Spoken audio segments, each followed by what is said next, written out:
میں نے یہ یوٹیوبرز کو یا پوڈ کاسٹ بنانے والوں کو یہ چونکہ سنا ہے تو میں اس میں پریشان ہوں کہ وہ کہتے ہیں کہ نہیں اب صحبت کا تو طریقہ کار ہو ہی نہیں سکتا. اب تو یہ ہے دیکھیں نا ہم کتنی دنیا میں پہنچ رہے ہیں, ولایت امریکہ بھی پہنچ رہے ہیں, ہمیں ہر کوئی بیٹھ کے سن لیتا ہے بیکاز یہ اب اے آئی کا زمانہ ہے, زمانہ جس کا مرضی ہو. ہم کیوں اپنی صحبت سے لوگوں کو ڈپرائیوڈ رکھیں, بیکاز جو پاس بیٹھ کے سمجھ آتی ہے وہ نیٹ پہ جا کے نہیں سمجھ آتی. اچھا, نیٹ کا ایک اور بہت بڑا نقصان ہے کہ جب ہم نے وہ کانوں میں لگائے ہوئے ہوتے ہیں نا تو اس کے وقت ہم ہانڈی پکا رہے ہیں, الماریاں ٹھیک کر رہے ہیں, چینلز بدل رہے ہیں, تو ہم پوری طرح رجسٹر بھی نہیں ہوتا کہ اگلا کیا کہہ رہے ہیں. آپ بہت اچھی بات کر رہے ہوں گے, میں 10% سنوں گی اور بات آگے نکل جائے گی, تو پھر وہ بھی ہمیں گرو کرنے کا موقع نہیں دیتی نا. تو یہ ہے کہ جیسے جیسے علماء بڑے ہوتے جاتے ہیں, ان کے ذمہ کام بہت زیادہ ہوتا ہے, پھر ان کی اپنی مصروفیات بھی ہوتی ہے, تو سب اس میں سے نکلتے جا رہے ہیں کہ فزیکلی بھی کوئی چھوٹی سی محفل بنائی جائے. انکنوینئنٹ بھی ہو گیا ہے کہ ڈسٹنسز بھی بہت ہو گئے ہیں, لیکن مجھے لگتا ہے کہ بھلے یہ اتنی پروڈکٹیو نہ ہو, بھلے یہ فائنینشلی ہیلپ نہ کرے, لیکن پھر بھی بڑے دماغوں کو نکلنا چاہیے کہ کہیں پتہ ہو کہ یہ بیٹھک بن رہی ہے. بھلے لوگ کافی کے بہانے آ جائیں, بھلے لوگ وہ دیکھنے کے لیے آ جائیں کہ استاد کتنے پانی میں ہے, لیکن کسی بہانے کچھ تو گھر لے کے جائیں گے نا. ہم انٹرنیٹ پہ چیز کو دیکھ کے گھر لے کے کچھ نہیں جاتے.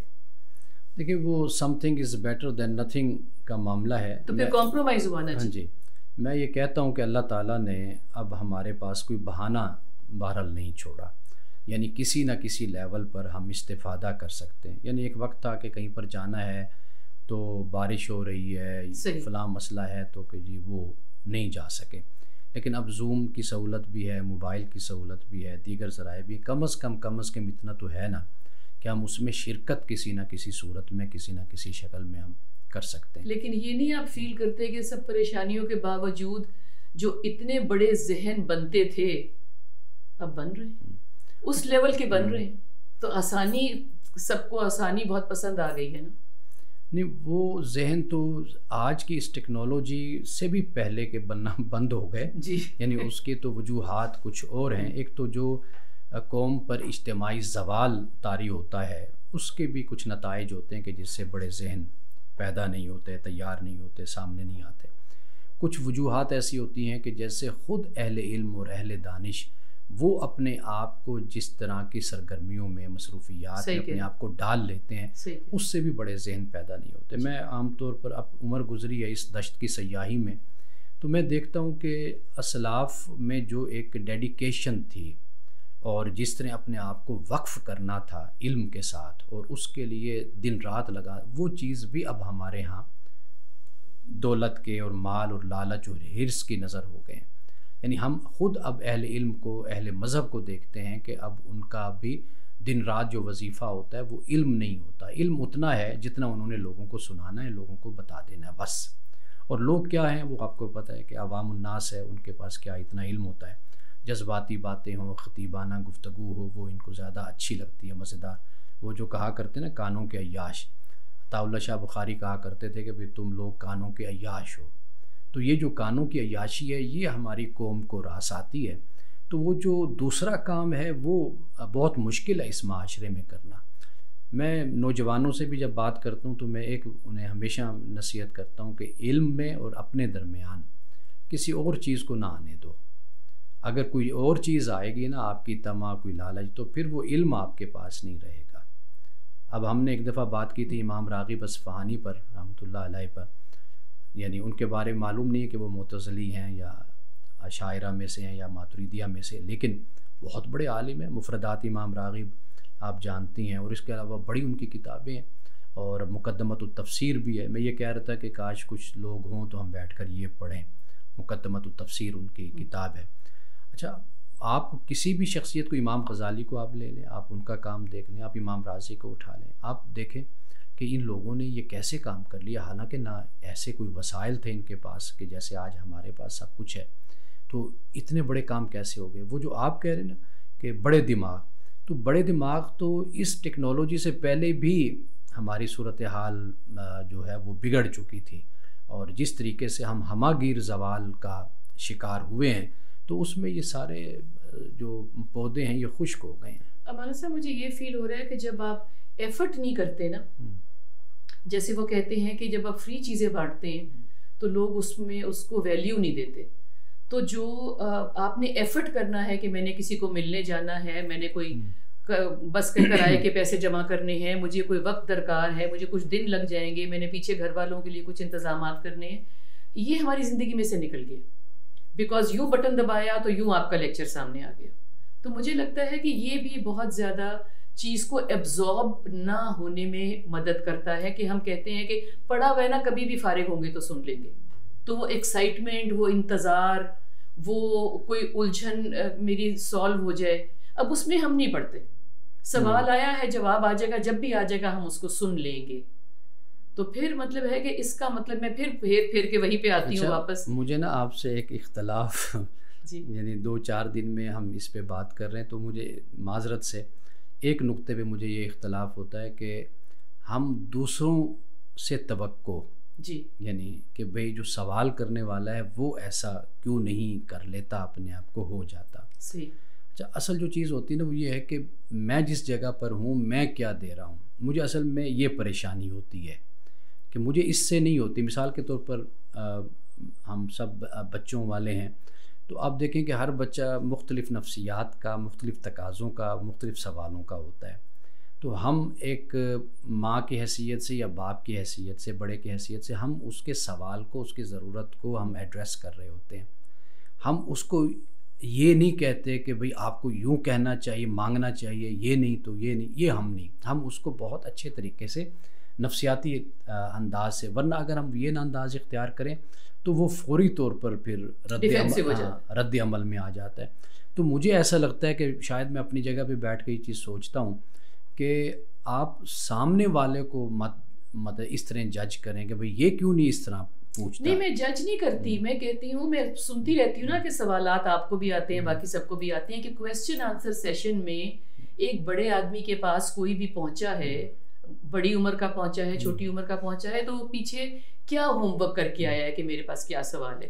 تو اس وقت جو باقی سننے والے بیٹھتے ہیں, میں کہتی ہوں کہ وہ عالم کا بھی ٹائم ہے, آپ کا بھی پریشیس ٹائم ہے, تو تھوڑا سا اذہان جو ہے وہ گرو کریں کہ ہم اچھے سوالات لے کر آئیں. مگر آپ جتنا بھی اختلاف کریں, میں یہاں پہ کھڑی رہوں گی کہ جو بڑے لوگ ہیں نا, ان کو ٹیکنیکلی لوگوں کے پاس پہنچنے کے لیے تھرو وائر, تھرو انٹرنیٹ پہنچنے کی بجائے ان کو کچھ وقت ایسا نکالنا چاہیے, حالانکہ آج کے زمانے میں مشکل ہے جی, کہ فزیکل ان کا دروازہ کھلا ہو, کہ وہ کہیں بیٹھے تاکہ لوگ ان کے سامنے آ کے ان سے بات کر سکیں. اور یہ تو بڑا مشکل ہے, ہمارے گھروں میں اب کوئی نہیں آ سکتا, انسیکیورٹی بہت زیادہ ہے. مگر یہ ہے کہ کوئی بیٹھ کے, میں کہتی ہوں کہ وہ ضرور ہونی چاہیے. وہاں پہ آ کے لوگ چھوٹے سوال کریں, غلط سوال کریں, نہ سوال کریں, آپ کو جج کرنے کے لیے بھی آئیں, مگر وہاں سے وہ اٹھنا بیٹھنا ضرور سیکھ کے جائیں گے. اس کو میں بہت چاہتی ہوں کہ کریں. جی ہاں, یہ اہل علم کر بھی رہے ہیں, یعنی وقت دیتے ہیں, نکالتے ہیں, بیٹھتے ہیں, اور جو آنے والے ہیں ان کے سوالات کو وہ ایڈریس بھی کرتے ہیں. یہ معاملہ چلتا ہے. لیکن یہ ہے کہ میرا خیال ہے کہ ہم اگر, وہ ہمیشہ کہتے ہیں کہ جو معاشرے کے علم والے لوگ ہوتے ہیں اصل میں ان کی زیادہ ذمہ داری اس حوالے سے ہوتی ہے کہ وہ اشفاق احمد صاحب کہا کرتے تھے نا کہ جو بابے ہوتے ہیں بڑے سمجھدار ہوتے ہیں, ان کے پاس کوئی بھی آتا ہے تو یہ کسی کو یہ نہیں کہتے کہ بھئی تم گناہ گار ہو, فاسق ہو, فاجر ہو, اٹھ کر یہاں سے چلے جاؤ, تم جاہل ہو, تم کیسی بات کر رہے ہو, کیسی بات پوچھ رہے ہو, یہ کیوں کہہ رہے ہو, یا تمہارا یہ کردار ہے.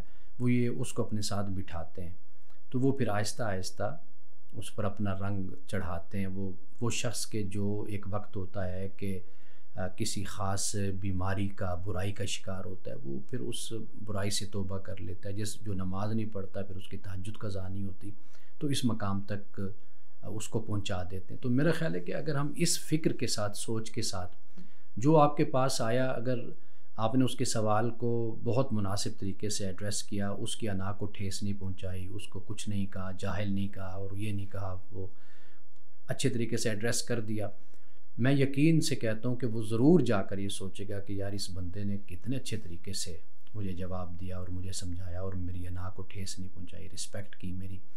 تو وہ خود پھر جڑتا ہے علم کے ساتھ بھی اور اس کی توجہ بھی. صحیح ہے, بہت صحیح کہہ رہے ہیں. میں نے اشفاق صاحب کی طرف دیکھا, مجھے تو بہت کم ان سے, بہت ہارڈلی ملاقات ہوئی ہے, میں ایک دن ان کو ملنے کے لیے گئی تو جو سٹنگ تھا ان کا اچھا بڑا سٹنگ تھا, وہاں پہ وہ سفید چادریں بچھی ہوئی تھیں اور کہنے لگے کہ وہاں پہ کھانا لگ جاتا تھا, کوئی لمبا چوڑا کھانا نہیں تھا. وہ بانا آپا نے ایک دن مجھے کہا کہ یہ لوگوں کو بلا لیتے ہیں, میں اسی شوربے کو لمبا کر دیتی ہوں.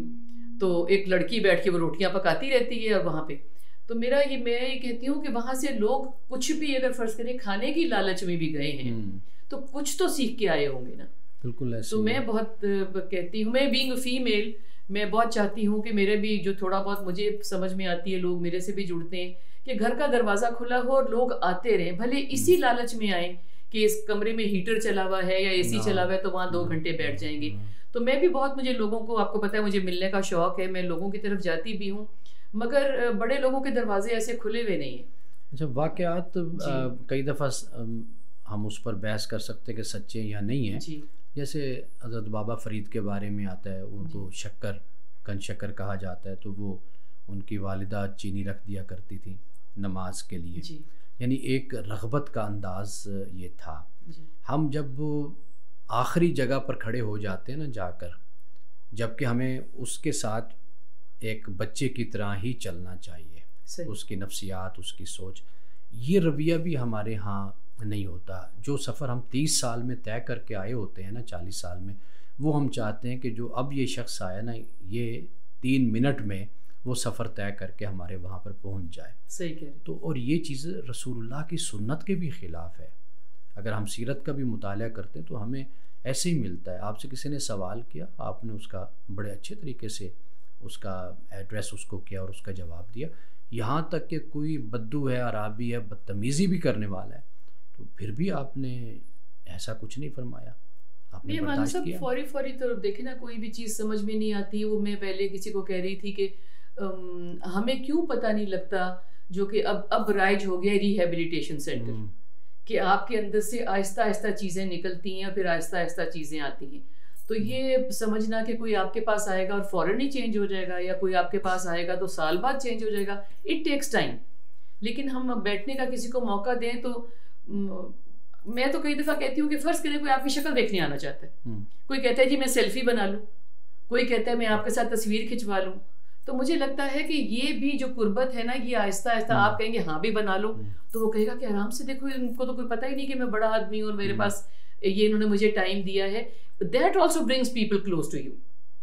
احمد جاوید صاحب کہا کرتے ہیں نا کہ بڑا آدمی وہ ہوتا ہے کہ جس کے پاس بیٹھ کر آپ اپنے آپ کو چھوٹا نہ محسوس کریں. بالکل. تو یہ سب سے بڑی بات ہوتی ہے. ان کو کئی دفعہ کہتی ہوں کہ وہ کوئی میری بات کرنے لگیں گے نا, تو میں ان کو کہتی ہوں کہ میرے مطلب زبانی نہیں, دل میں میں یہ کہتی ہوں کہ ہاں مجھے اچھا بھلا پتہ ہے کہ یہ بہت ایگزیجریٹڈ تعریف کر دیتے ہیں نا, تو جو میرے بارے میں کہہ رہے ہیں وہ اتنا صحیح نہیں ہے.